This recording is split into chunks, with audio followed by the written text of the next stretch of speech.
اور اس نے نہ چاہتے ہوئے بھی ماورا کا نمبر ملایا تھا کیونکہ ماورا کو پریشان نہیں کرنا چاہتا تھا. ہیلو ولید، کہاں تھے؟ میں کب سے تمہیں کال کر رہی تھی، تمہارا نمبر ہی نہیں مل رہا تھا. ماورا نے چھوٹتے ہی اپنی پریشانی کہی جبکہ ولید کسی اور ہی پریشانی کا شکار تھا. ولید بولو، اب بات کیوں نہیں کر رہے؟ ماورا نے ضد ہو کر کہا. سوری، میں خود بہت پریشان ہوں. وہ دراصل تیمور کی طبیعت ٹھیک نہیں ہے، اسے بہت تیز بخار ہے اور بخار کی وجہ سے وہ تقریباً بے ہوش ہے.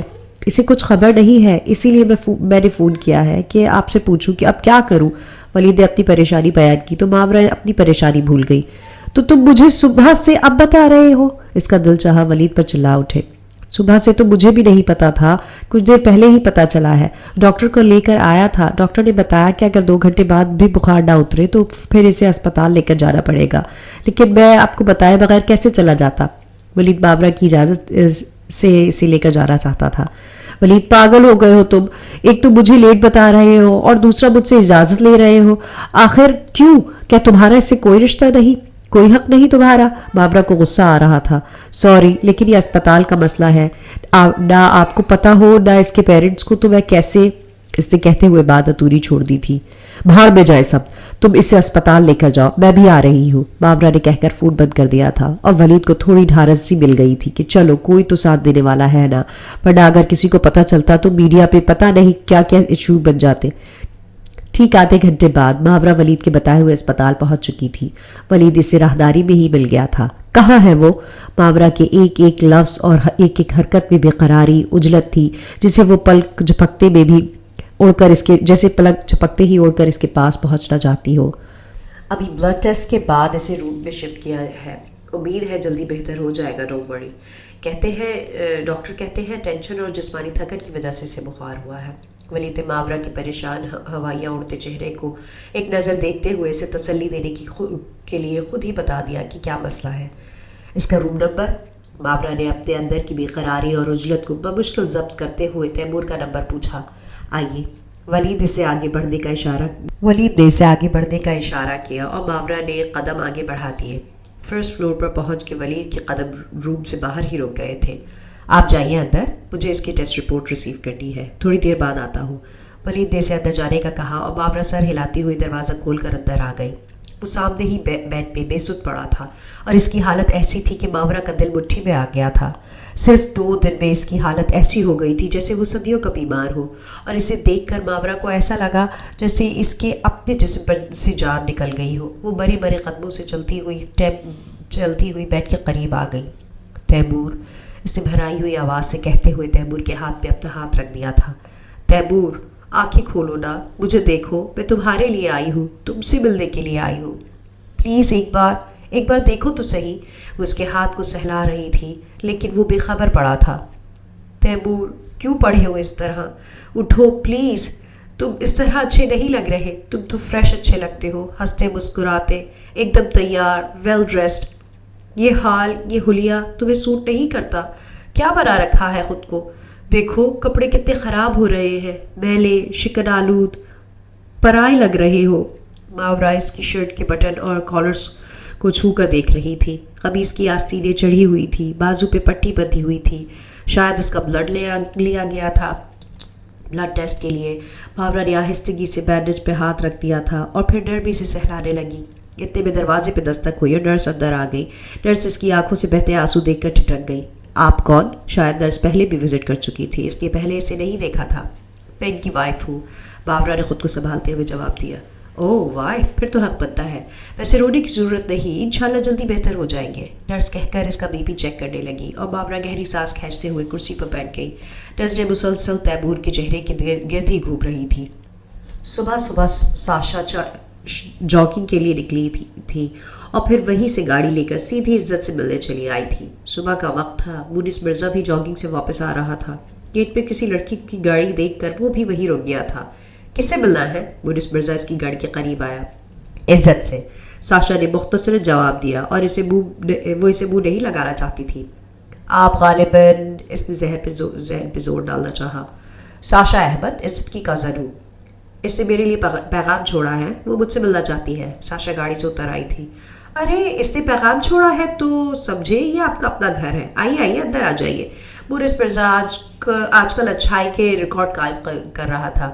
چوکیدار نے گیٹ کھول دیا تھا اور ساشا اس کے پیچھے پیچھے چلتی اندر آ گئی تھی. سامنے ہی رضا حیدر اور قیام مرزا لان میں چہل قدمی کر رہے تھے. ساشا کو دیکھ کر رضا حیدر کے چہرے کے زاویے بگڑ گئے تھے، جس سے ظاہر تھا کہ ان کو ساشا کا آنا ناگوار گزرا تھا. السلام علیکم. ساشا نے قریب پہنچ کر ان دونوں کو سلام کیا. وعلیکم السلام. قیام مرزا نے جواب دیا اور سوالیہ نظروں سے مونس کی طرف دیکھا تھا. حیدر انکل کی بھانجی ہے، شادی میں دیکھا تھا ان کو فیصلہ آباد میں. مجھے بھی ابھی یاد آیا ہے. مونس نے باپ سے اس کا تعارف کرایا.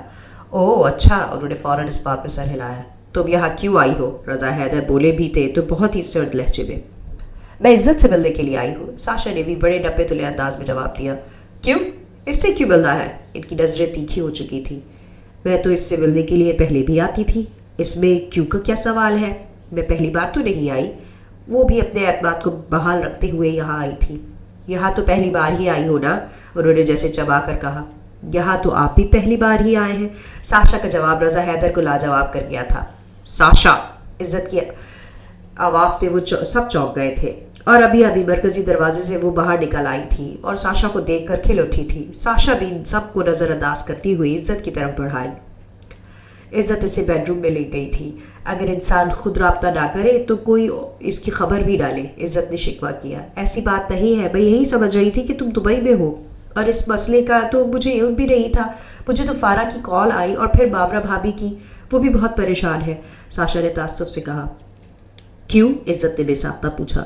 وہ تیمور بھائی کی طبیعت ٹھیک نہیں ہے. وہ ولید بھائی کے گھر پہ تھے، وہی ان کو بخار ہو گیا اور بخار بھی اس سے ایسے بے سدھ ہوئے کہ انہیں اسپتال میں ایڈمٹ کرانا پڑا. اب وہ اسپتال میں ہی ہے. پھر اب کیسی ہے طبیعت ان کی؟ عزت کے چہرے پہ بھی تفکر کے سائے اتر آئے تھے.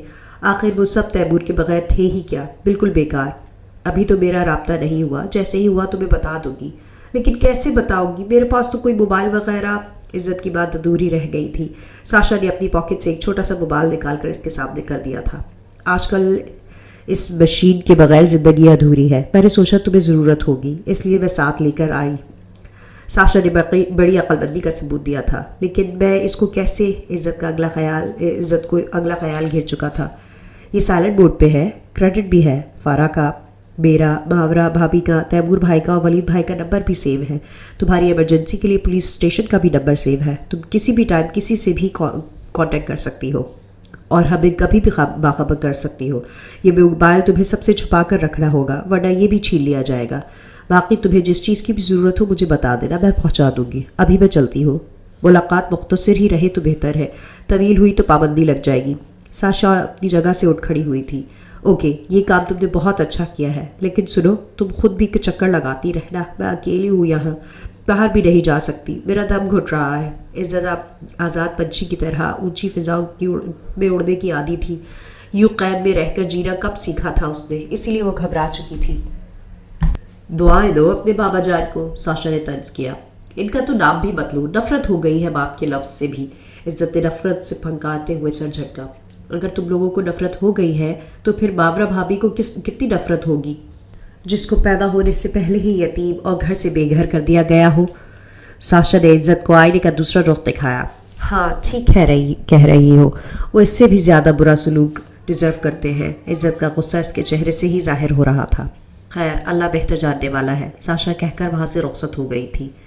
باورا کی وجہ سے ولید ساری رات تیمور کے کمرے میں نہیں آیا تھا.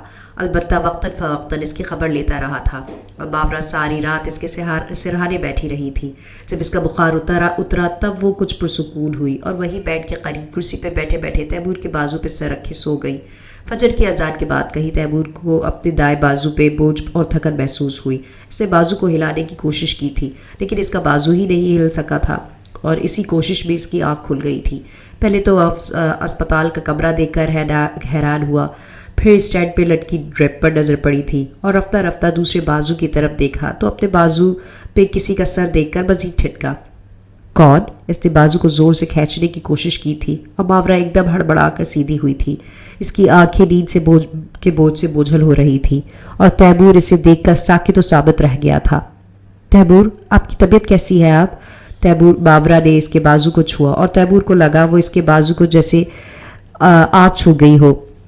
ڈونٹ ٹچ می، اس کا لہجہ سلگ رہا تھا. پلیز تیمور، آپ کا غصہ بجا ہے لیکن ایک بار آرام سے بیٹھ کر میری بات تو سن لے.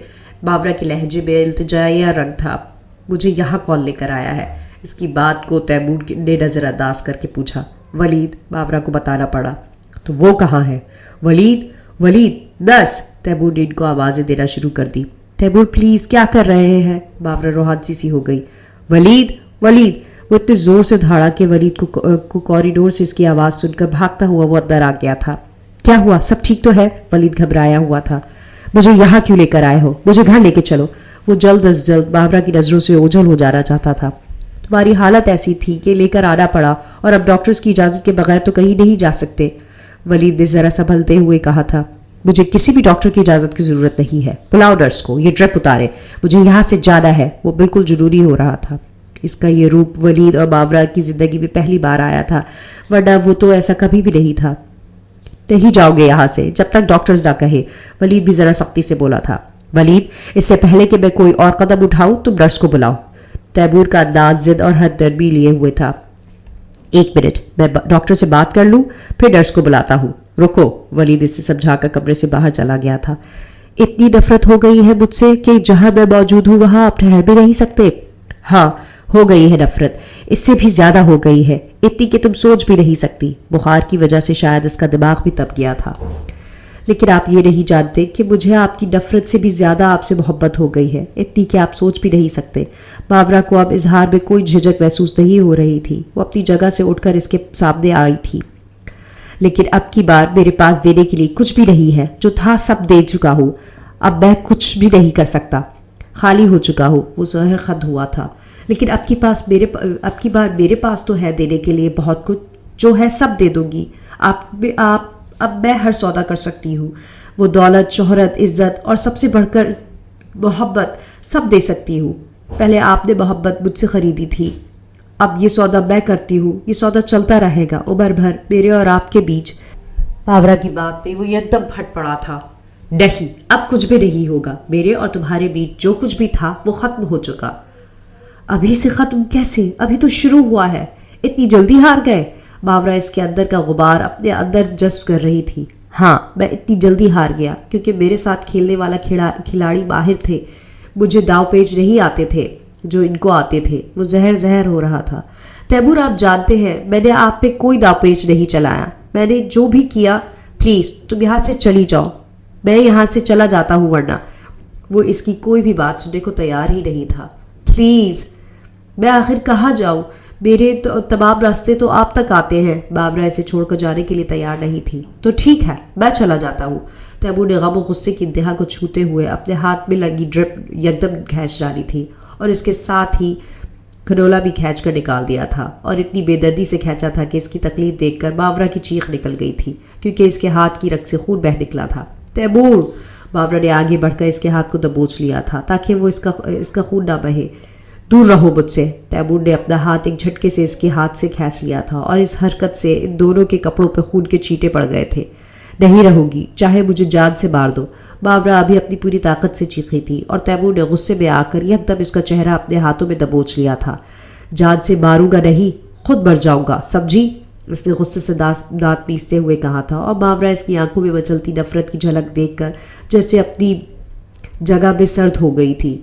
اس کا وجود منجمد ہو چکا تھا. وہ پھٹی پھٹی نظروں سے اس کا چہرہ اور اس کی آنکھیں دیکھ رہی تھی جو اس کے چہرے سے بے حد قریب تھی اور اس کے سانسوں کی گرمی اور کو بابرا کے چہرے پہ محسوس ہو رہی تھی جس سے اس کا چہرہ جل اٹھا تھا اور آنکھوں سے پانی بہہ نکلا تھا.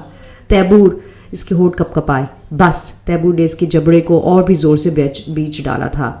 ایک آہ کر کے وہ تکلیف سے کراہ اٹھی تھی. تمہاری زبان پہ میرا نام بھی نہیں آنا چاہیے. مجھے اب یہ گوارا نہیں ہے.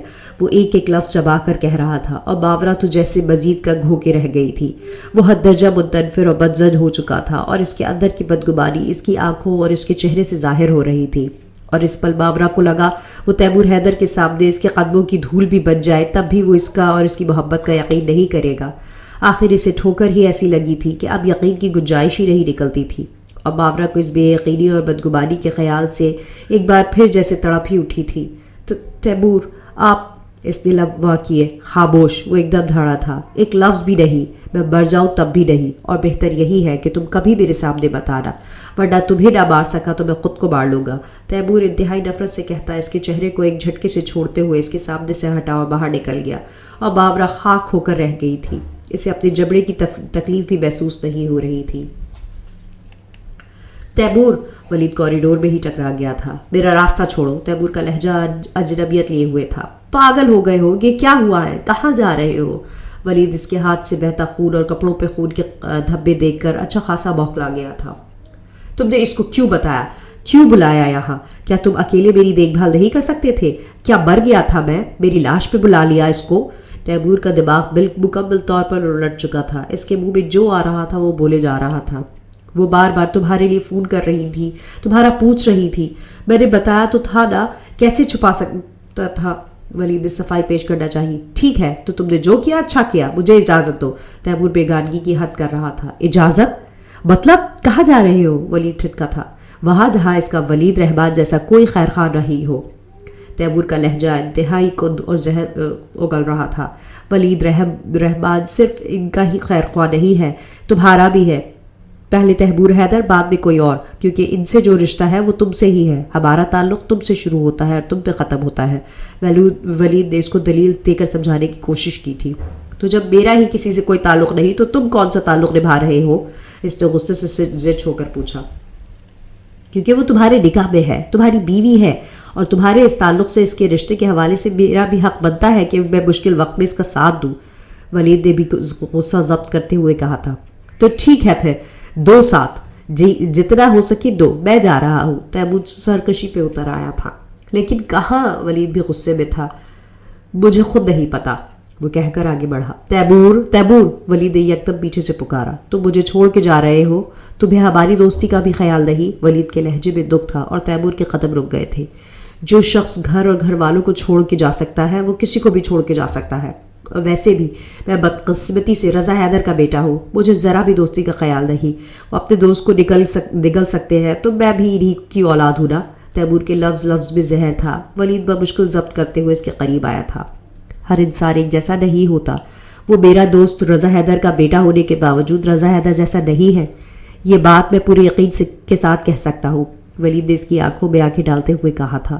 اور تیمور نے اس کے اتنے یقین اور اتنے بھروسے پہ بے ساختہ سر جھٹک دیا تھا. اتنے یقین سے مت کہو.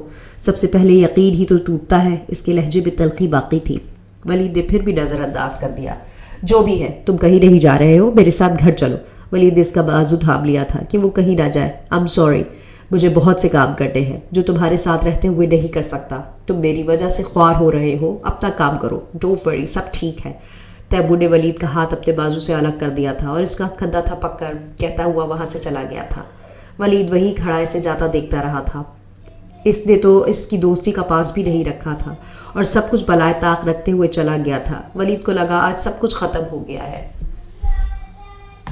ڈرائنگ روم میں وہ چاروں کھانا کھانے میں مشغول تھے جب آفاق کی نظر فارا پہ پڑی. وہ کھانا نہیں کھا رہی تھی بلکہ چمچہ ہاتھ میں پکڑے کسی گہری سوچ میں گم تھی اور سوچ کی سنگینی اس کے چہرے سے ظاہر تھی. آفاق رہ نہیں سکا. فارا.